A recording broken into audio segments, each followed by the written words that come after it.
hello. It's nice to see you again. Likewise. Like a lot has happened in the last few months since we've seen each other. I want to talk first, I want to ask you first about fear itself. And you said that in politics, your party was becoming the party of fear. So let's talk about that. What is it that you fear, if anything? Well, I mean, in that context, somebody asked me when I was at a demonstration, in Germany, and at the beginning of the pandemic, in August of 2020, and there were 1 million people there from all the countries of Germany, and it was like a kind of a Woodstock crowd. It was a very, very diverse crowd, and I was in the crowd shaking hands with thousands of people, and I was not at that time wearing a mask, and almost nobody was. And an NBC film crew, were completely masked, approached me at that time, and they said, you're not wearing a mask, aren't you scared of COVID? And I said to them, well, there's things I'm a lot more frightened of than COVID. And they said, like what? And I said, like my children growing up in an America where there's no constitutional rights. And it's been recognized forever that fear is a governing tool. And particularly for totalitarian elements, it's always been the most attractive. Fear, hatred, all of these, kind of dark features of human nature can be used, prejudice, tribalism. But fear is the most potent one. And that's why in 1932, when he was inaugurated, Franklin Roosevelt said the only thing that we have to fear is fear itself.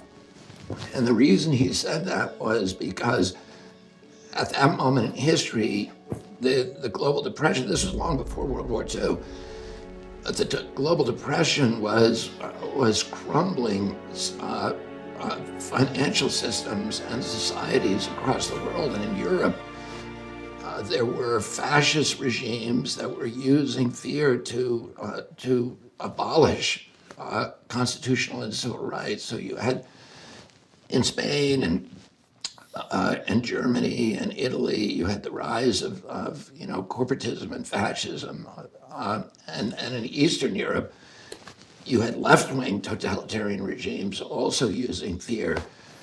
And in our country, people completely at that point lost faith in our economic system. They were putting their money in their mattresses. About a third of Americans felt that the only hope was a communist regime, and about a third were turning toward fascism or following Father Coughlin or Huey Long, which were urging kind of totalitarian solutions. And Franklin Roosevelt said to people, that is the biggest fear, is fear itself, because that will allow it. We will get through this.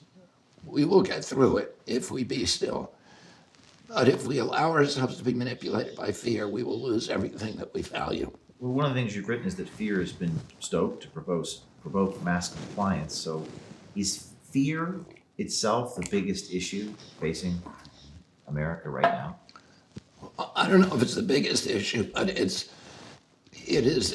has become weaponized by elements within the technocracy and in the kind of corporate kleptocracy to engineer compliance of Americans with things that most people would not put up with under normal circumstances. Censorship.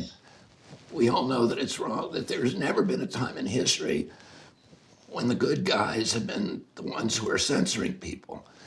And so Americans know, innately that that the government is not supposed to censor us.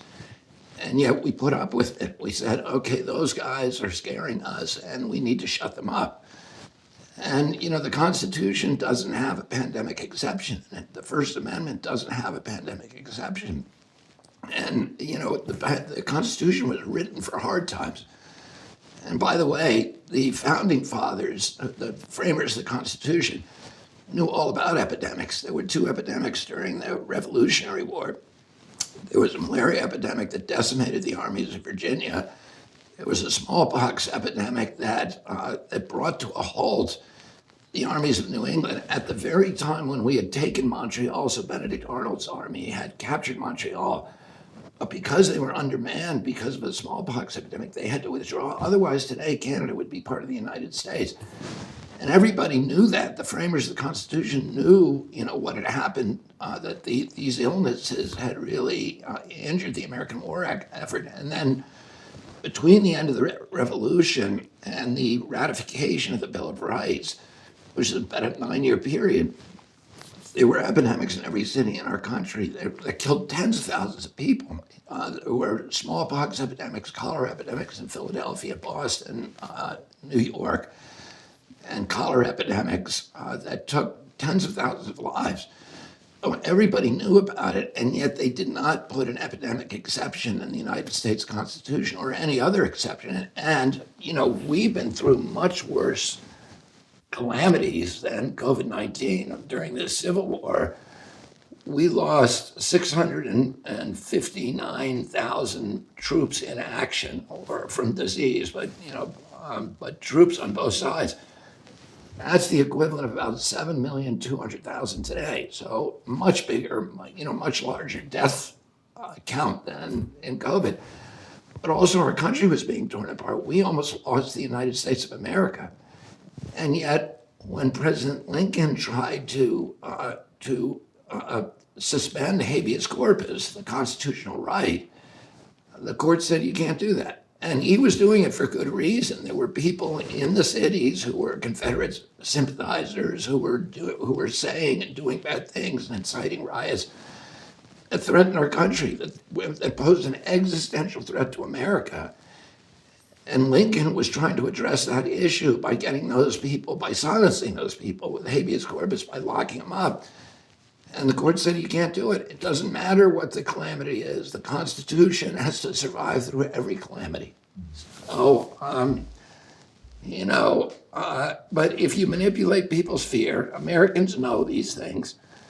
But if you manipulate them with fear, people will retreat and will choose a high percentage of people will choose security over, constitutional rights. My experience is that most people are very afraid.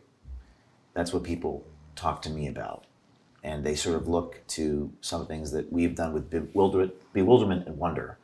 So what made you the way that you are, such that you're not looking at it the same way that so many other people in your position would? Did something happen to you? Was it a accumulation of your life experiences? Was there an event that brought you to the place that you are, where you're not approaching these things from a position of fear? I don't know what it is. I just, I have I think a lot, it's just probably the accumulation of my experience, which dictates that worldview, starting from when I was a little kid, where my father told me, a couple of weeks before he died, when I talked to him, he was talking about government officials, and he said to me, people in authority lie, and he said it, with kind of a sadness in his voice, but my understanding of just living in a democracy is that our job is to maintain a posture of skepticism towards any kind of large aggregations of power. So government officials, corporate officials, we should be skeptical of those things. And then with me, I've spent 40 years suing big polluters, but about 20% of those lawsuits were actually against the government agencies that have become captured by the industry that they're supposed to regulate. So instead of functioning as to protect the public trust and the public welfare, they function as essentially as sock puppets for the industry that they're supposed to regulate. And I found that out the hard way through through suing them and through encountering. Has it made you cynical? Has it lost hope? I would not call myself a cynical person. I'm skeptical. I'm not going to take anything on faith. I'm always going to question things and say, is that really true? If you tell me something, I'm going to say, I want evidence-based.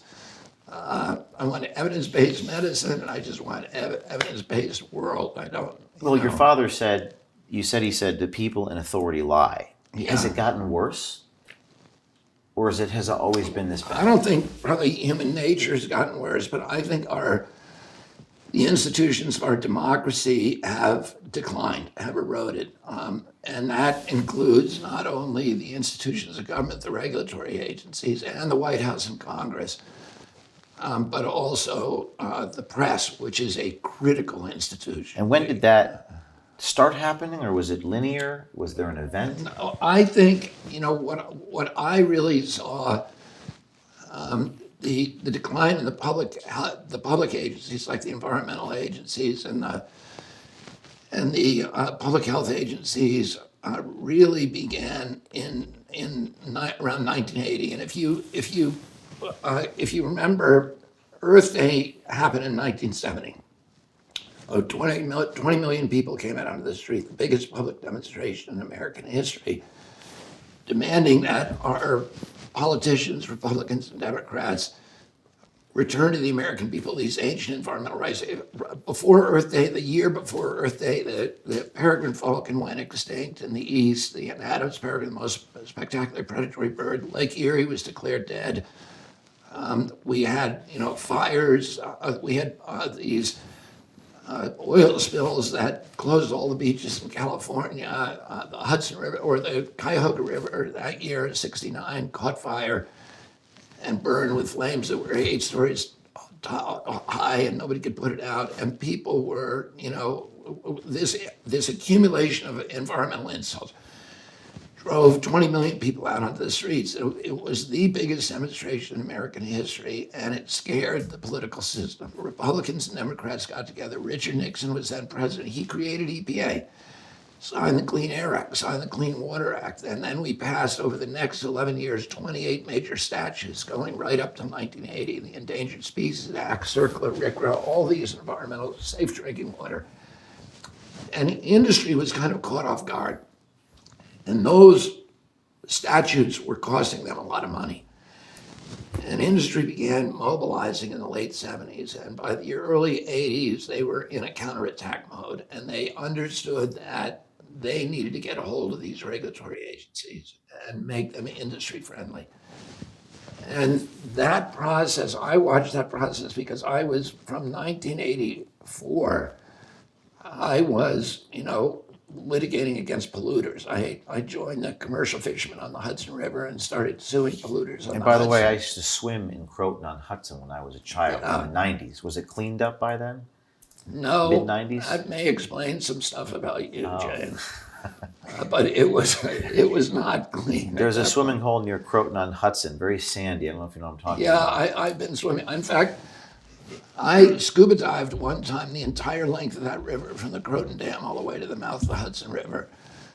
So I've swam in the entire Croton River, and that town was a very important part of the history of the commercial fishermen on the Hudson River. It was one of the enclaves of the commercial fishery, and those are the people that I represented for When did it get cleaned up? 40 the years. river? It started. The cleanup started really in the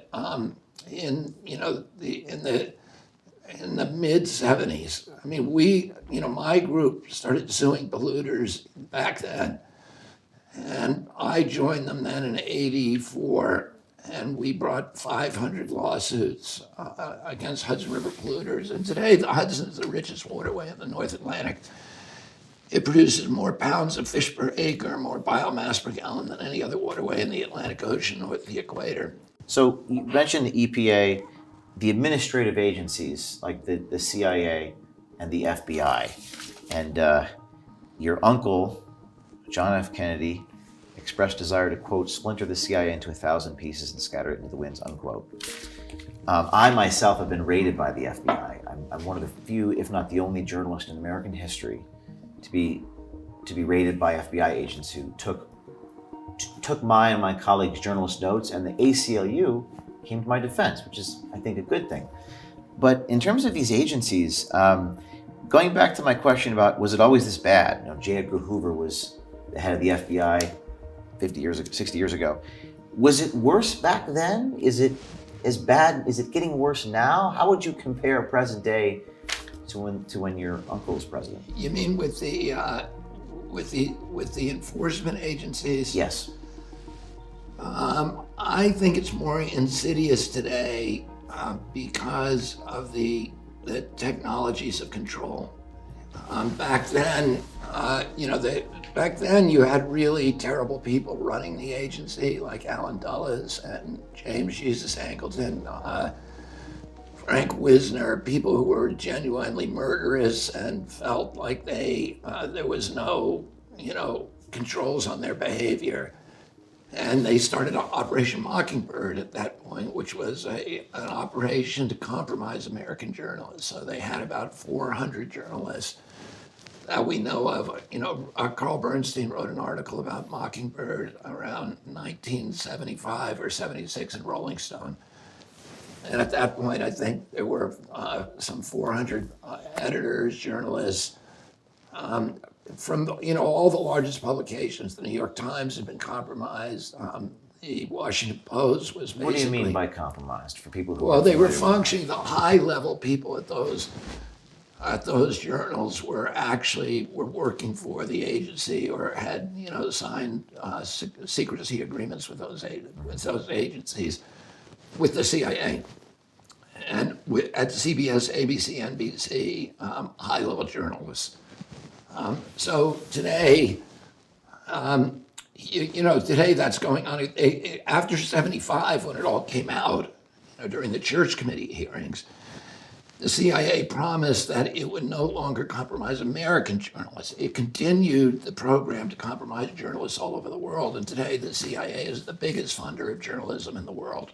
And how about present day? They fund it through USAID. But in 2016, Obama, there's a provision in the CIA charter that says that the CIA cannot propagandize the American people. President Obama adopted and I think it was through an executive order in 2016, that essentially reopened the door for Operation Mockingbird so that the CIA began once again to propagandize American people. How are they doing that presently? Well, I mean, we know that they did it. We've published articles on the CHD website that shows the journals that appear now where high-level intelligence officials are, or people associated with the intelligence industry, are running those journals, like Noah Schlackman, who runs Rolling Stone, who came from Daily Beast. Daily Beast was run by John Avalon, who has deep ties to the intelligence agencies.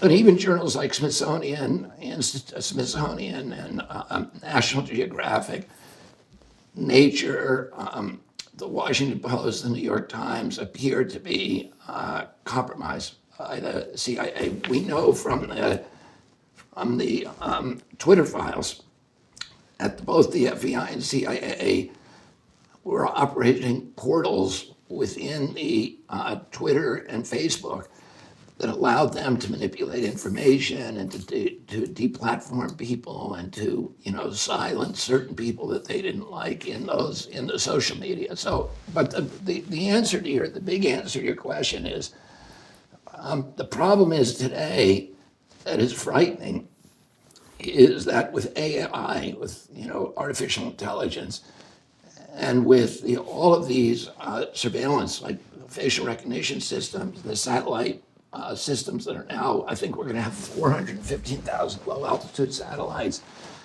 where they can look at every square inch of the Earth at 24 hours a day.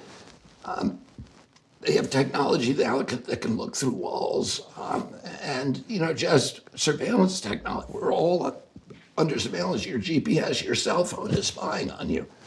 We're carrying around these devices that are all spying on us, or all have the capacity to spy on us, and of course they are. To what end? What? To what end? Well, I mean, the thing that's financing most of this is our commercial and mercantile interests. Oh, you start talking. I mean, I'm sure you've had this experience where you say, I need a better mattress. I can't sleep at night. And then 20 minutes later, you get this, a bunch of mattress ads on your cell phone. Well, they're listening to you. And that's kind of innocuous and actually convenient that they're listening to you and then putting up, solutions so the to your regulatory problem. capture. But the government also is listening to you. And if you're doing something that, if you are doing something that involves dissent or disobedience to government mandates, it's quite possible that there's some government agency that's keeping track of that. Have you And that's scary. experienced any retaliation in the since the pandemic? Have you seen any overt forms of retaliation against you by the intelligence community, to your Well, knowledge? we don't know. I mean, we don't know because there's always kind of irregularities on your cell phone. We get, we come under attack by bots almost daily at the Children's Health Defense, but you don't know who's orchestrating it. It's all kind of obscure and invisible. But here's what we do know is that the British intelligence agency, MI5, said publicly that they are treating people who are vaccine dissidents as terrorists. So they're going to MI5 made an announcement that they were going to release their cyber warfare techniques that were designed for controlling terrorism on people who were what they called anti-vax in foreign countries. Now, the CIA technically is not supposed to be spying on Americans in America. But the way that they get around that is they use the Five Eyes, which are the intelligence agencies from our top allied countries, to do the spying, and then they share the information with the CIA. So that's one way they can do it. The commercial capture to help you sell a mattress is one thing. Gathering all this information, is it just for information for its own sake? Who are these people beholden to? What is their ultimate MO? Well, the thing they may not have any. They may just, there may be no sinister motive at this moment in history. The problem is that once you put that power, once you give that power to a government, it will, and this is a solid rule, any power that the government has, it will also ultimately abuse to the maximum extent possible. And it will never give back voluntarily. And, the last rule is that nobody ever complied their way out of totalitarianism. So we're all going along with it. And we don't know. And if Edward Snowden had not come out, we would not know that any of this was going on, that our telephone calls are all being monitored, that our text messages and emails are all being monitored and stored in these big data centers in Utah, and that there's nothing that you do that is private anymore. And until that moment, Americans assumed that the government was not spying on them. So now the question is, they may not be doing anything bad with it now, but if at any moment that could change. Well, there's probably more Ed Snowdens out there. I think that you also said that 90% of the people in these agencies are likely good people. I've said something similar. Probably most of the people are good people, but they're stuck in the system. You also said that in the 3 years since the pandemic, you write in the book that I reread this past week about Anthony Fauci, you said that Americans have had this naive idealism that makes them reluctant to believe that their government's COVID policies were grotesquely ill-conceived. I feel like people are waking up. That's from my position. Do you think people are becoming less naive since the pandemic, that they're being shaken awake? I think there's more skepticism particularly about the medical agencies, the public health agencies. That CDC lost a lot of credibility. Which is good because CDC doesn't deserve the credibility at this point. People should be skeptical, and we need to be skeptical to protect ourselves and our children. It's bad overall because, we really should be strengthening democratic institutions and strengthening public faith in democratic institutions. But the way you do that is by making those institutions trustworthy. not by lying to people. So, and until that happens, it's good for people to exercise skepticism and mistrust. When I reread the Fauci book, I couldn't understand how a man like that was so effective. It doesn't strike me as a particularly charismatic guy. Maybe he's charismatic behind it. But where does he get the source of so much power and Fauci resiliently going through all those things? There's so many famous scientists at CDC, like William Thompson, at NIH, like Bernice Eddy, one of the most famous scientists, female scientists in American history, who discovered that there was a carcinogenic virus in the polio vaccines, a virus called SV40, simian virus 40. That was given to 100 million American kids of our generation, my generation, which now has 10 times the soft cancer rate of the previous generation. So we were given and she exposed it. And she was punished by that and essentially forced out of the agency. It's really a national scandal what happened to her. John Anthony Morris, the same thing with him. He revealed problems with the flu vaccine and he was driven out of the agency. There are the locks are changed on their doors. They're forced out of their laboratories. Their telephones are taken away. This is what happens to people who interfere with the mercantile ambitions of the agencies of the corporations and industries that those corporations regulate. I mean, those agencies regulate. So if you do something that offends the pharmaceutical industry or interferes with its profit taking, you're going to be punished in those agencies. Conversely, the individuals who are reliably in the tank with the industry, who are carrying water for them, people like Anthony Fauci, are people who rise inexorably to the top and then remain there for generations. So, here you have a public official who's been there for 50 years, the highest paid official in the United States government, much higher paid than the President of the United States. And he's there for one reason, because he knows how to serve agency ambition. He's taken that agency that was the gold standard for scientific research and essentially abandoned the mission of trying to figure out why are Americans so sick, and adopted instead a new mission, which is to develop, to be an incubator for pharmaceutical drugs for the agency. And when it develops those drugs at NIH and then farms them out to a pharma company, it gets to collect royalties. So NIH is collecting billions of dollars on the Moderna vaccine, which they developed. And people who work for Tony Fauci, 4 to 6 individuals who work for him, have march-in rights for those patents, so that they will collect now $150,000 a year for life, and their children and heirs will collect that money as long as that vaccine is being sold. Oh, you have an agency where that has these commercial benefits that have overwhelmed their regulatory functions. And if you're going to get $150,000 a year for life, and you're the regulator, do you think you're really going to be regulating, or are you going to be promoting? They are promoters of pharmaceutical drugs. They're not regulators anymore. We saw that with a story we did on a guy named Christopher Cole, who was an FDA official, who said precisely that.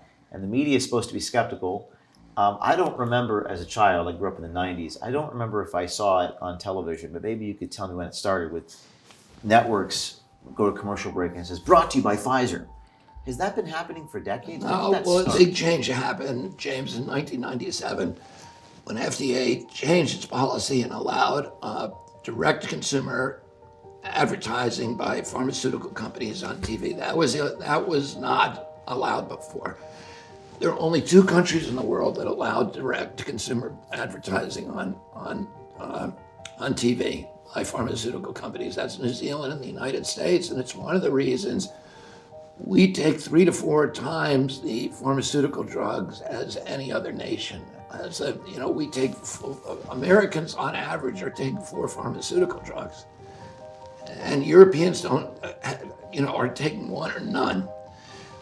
And we are the sickest population in the world. We have the highest chronic disease rate. We spend more on healthcare. We've spent $4.3 What trillion changed in on healthcare. 97? 97, what was the reason? 97. Well, 97.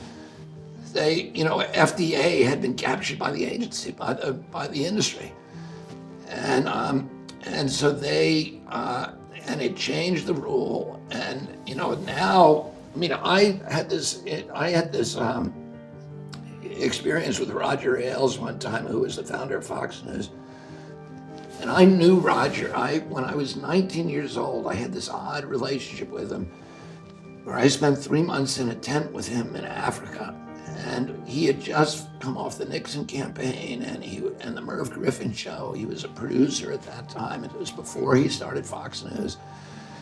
And we spent the summer together shooting this movie over there, or the TV show over there. And we became friends. And he was he was a very brilliant guy. He was very witty and funny. And he was a very loyal friend. So when he started Fox News, and I started seeing him as a kind of Darth Vader, that he was, that he was just destroying so much of the things that I cared about and about American culture. And I felt antithetical to all the things that he believed in, but we maintained a friendship. And he would put me on. I was the only environmentalist who was going on Fox News regularly. So he would make Sean Hannity put me on, and Neil Cavuto and Bill O'Reilly, and I was on Fox News all the time talking to their audience about environmental issues. And I went in 2014. Roger had a family member who had been vaccine injured, and and at that point I was working on a documentary. We co-produced a documentary about the links between vaccination and neurological injuries. And he watched it along with several other executives there. And I said, "Can you help me? Can I go on the air and promote this?" And he brought me into his office and he said, "I can't do this for you." And he said, "This is like a red line for us." He said, on average, 75% of the advertising revenues and the nightly news come from pharmaceutical companies. He said, on average, there's 22 advertising slots on the nightly news, and 17 of those are pharmaceutical companies. And he said, if one of my hosts, like Cavuto or Sean, allowed you on to talk about this issue, I would have to fire them. And if I didn't, I would get a call from Rupert Murdoch within 10 minutes. So that kind of opened my eyes about, the impossibility. Then I had many, many other experiences like that, where TV hosts would do. Jake Tapper I did in 2005 a Rolling Stone piece on mercury and vaccines, and Jake Tapper worked with me for 3 weeks shooting an exclusive documentary on this secret meeting that between CDC and all the pharmaceutical agency, or the pharmaceutical producers and WHO, where they had done their own studies that showed that vaccines were causing the autism epidemic, and they had a meeting to try to hide it from the American people. It was called the Simpsonwood Conference, and I did an article, a prize-winning article in Rolling Stone. Jake Tapper did an accompanying documentary to, not a documentary, but a segment, a long segment to document, that I gave him an exclusive. The night before it ran, it was scheduled to run, which was the day the Rolling Stone article came out. He called me and he was completely discombobulated. And he said, meaning the corporate offices, just killed that story. They said, we can't run it. And he said, it's the first time corporate's ever interfered with my journalism, and I'm outraged. And then the next day I called him and he wouldn't answer the phone. And then they aired instead a segment that said that vaccines are safe. It was just a propaganda segment. So I saw this again and again, how the industry, by not only uses the news shows as a platform to promote its products, but it was now dictating content to those newsrooms. And one of the things is, James, is the evening news is the ideal audience for pharmaceutical products because, as you know, kids don't watch TV anymore. They don't watch the evening news. The people who are watching those news shows are people who are my age, and these are the people who are taking all the pharmaceutical drugs. They're sort of, they're senior citizens who are all hooked on pharmaceutical drugs. So that is where all the pharma ads are going. And so, that's why you see at the end of every news, brought to you by Pfizer, brought to you by Merck. And, what I've said is Anderson Cooper is getting $13 million a year salary. But if you actually look at the revenues, probably 70 or 80% of that is coming from Pfizer. And so who is he really working for? Is he working for the public interest? I don't think so. And it's not that Pfizer is, writing his scripts and dictating stuff, but he knows where the boundaries are, what he can and cannot say. And if he does say the wrong thing, then there is a conversation that's going to take place, like there was with Jake Tapper. Well, what media outlets do you admire journalistically? Like Elon Musk's Twitter is an example of one where people are in the comments posting about Pfizer officials. When we did our story, people were finding out the name of the guy and where he worked, and it was sort of a citizen run. But is there any media institutions that you do respect or admire journalistically? Well, I would say the ones now that are, free of pharmaceutical, there's very few. And Which are they? Well, I would say Epic Times is one that, and by the way, I'm skeptical about any news source, so I double check everything. Where do you get your news? I get it from a lot of different sources, and I'm on a lot of different listservs, and I read the scientific journals, and I read critical assessments of those journals, and so I'm on my cell phone for a couple of hours a day. So you have to read between the lines. Yeah, I read between the lines, but I'm used to that because my job is about reading science critically. I sue people. I sue all my lawsuits. Almost without exception, involve scientific controversies. So when I sue Monsanto, there's a bunch of peer-reviewed publications that say that glyphosate, which is in the Roundup, causes kidney cancer and non-Hodgkin's lymphoma. And then there are some studies on the other side that say, oh, we didn't find it. And when we went to court against Monsanto, I tried 3 cases against them. They had the top scientists in the world from Stanford, from Yale, from Harvard, coming in and saying glyphosate is safe, Roundup is safe. And then we had our own scientists from Harvard, Stanford, and Yale saying, no, it isn't. So that's why, when somebody says to me, trust the experts, I'm like, which expert? Because there's always experts on both sides. And, that's not science. And what the experts say is not science. What Tony Fauci says is not science. The CDC says is not science. Science is what you read in PubMed, in peer-reviewed publications, and even that you have to read critically because those guys, a lot of them are on the take too. Debbie Bernal was one of 2 Pfizer officials that came to me, and she went public in March with me on a stage. And she communicated to me just how scared she was. There were vans outside of her home. She was terrified. Are you, going back to the fear issue, do you ever get scared that these government agencies, these pharmaceutical companies are going to try to physically harm you or the people that you care about? I don't get scared about it, and I don't worry about it, but I know I'm aware of it. I'm aware of that danger. But I'm not gonna worry about that stuff. And I feel like, this is my country, and I have a kind of a duty to fight that kind of stuff. There was a generation in this country in 1776 that put their lives on the line. A lot of them died and put their fortunes on the line and their property and their reputations, their livelihood, in order to give us the constitutional rights that we now take for granted.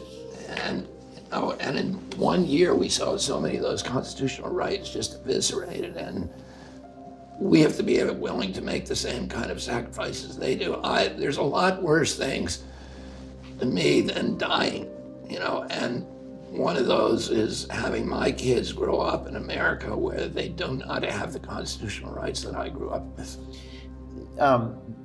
A lot of people expressed to me that we're past the point of no return, that there's sort of hopelessness, and we're so divided in this country.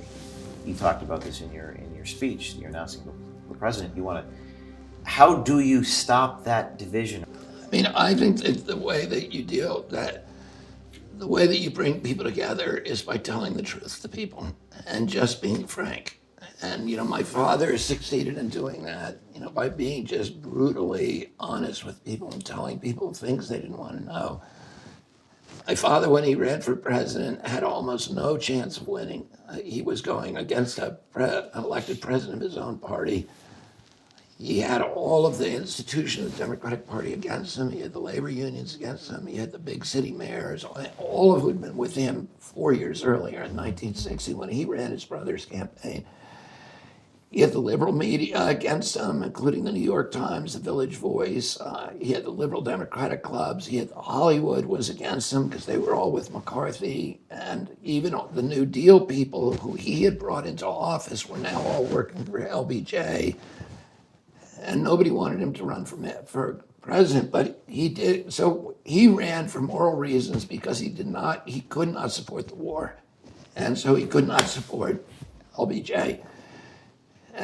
But it allowed him to tell the truth. It freed the hopelessness of his campaign, freed him, liberated him to tell the truth. And he kept telling people things they didn't want to hear. And then, the last day of his life, he won the South Dakota primary and the California primary, the most rural state in our country and the most urban state. And the people who lined the railroad tracks, when we took his body from New York to Washington, D.C., there was 2 million people on those tracks, and they were every color. It was a cross-section of America. It was white, black. It was Catholics, priests, and rabbis, and nuns, and military people and hippies. And so he was really able to unite the country by doing this experiment of just telling the truth to people. And I think, we need to do that, and we need to look for the values that we have in common rather than the issues that are driving us apart. You told Yahoo News a couple years ago that you went through a spiritual revolution. You said you struggle with addiction.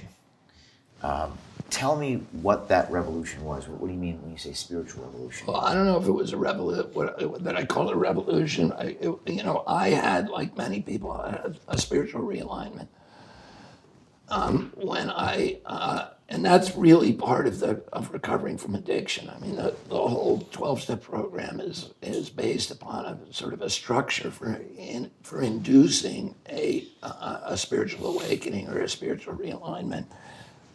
Bill Wilson, who was the founder of AA, had a correspondence with Carl Jung, and Carl Jung had treated thousands and thousands of alcoholics and said they were hopeless, that they could not recover. And when he was asked, has it ever happened, he said, only in rare cases where there's a complete spiritual realignment. And that's the only way that you can recover from alcoholism, that you can live, that you can live a sober life. And so Bill Wilson, through a lot of, through many kind of paths, discovered a method for inducing spiritual awakenings, and through going through the 12 steps, and then also by helping other alcoholics, which is part of that. How old were you when you? I got sober when I was 28. 28. Mm-hmm. Do you think you can actually pull this off? Do you think you can win? Are you an optimist? I do believe I can win, and our polling, our internal polling shows, is very What is it right optimistic. now, as of this week? Well, our internal polling shows me beating Trump 8 points. Oh, I think because of my ability to attract independents and many Republicans, that I actually have probably a better chance of winning the election than any other Democratic candidate.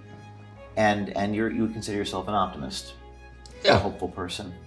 Yeah, I mean, I don't know if I consider myself an optimist, but I try not to go into too much optimism or pessimism. And, the way that I live my life is to not have expectations about the future.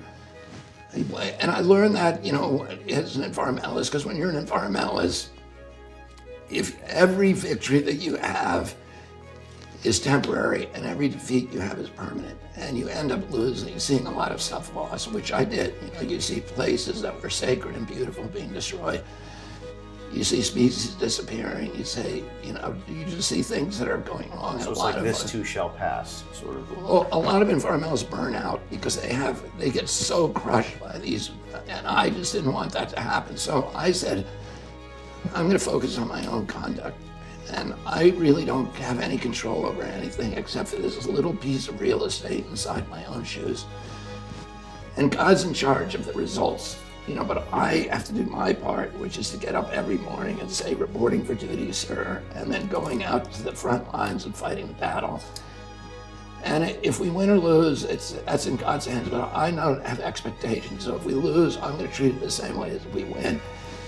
And that, if you don't have expectations, you don't get disappointed, and you can't be beaten, because no matter what happens, you're going to come back fighting. And that is what makes me relentless, because I don't have any expectations. No matter what they do to me, I'm going to get up and fight. Last question. When you become the president, if you become the president, you're now governing the administrative state. You're in charge of these agencies. What things will you do? What things can you control when you get into that position? I've spent 40 years studying these agencies. I have a PhD in how to unravel the corrupt corporate cultures that are dominating these agencies. When you litigate against the agency, you spend all your time thinking about how do they get this way? And who is it? There's so many good people who work here. Why are they working so dysfunctionally?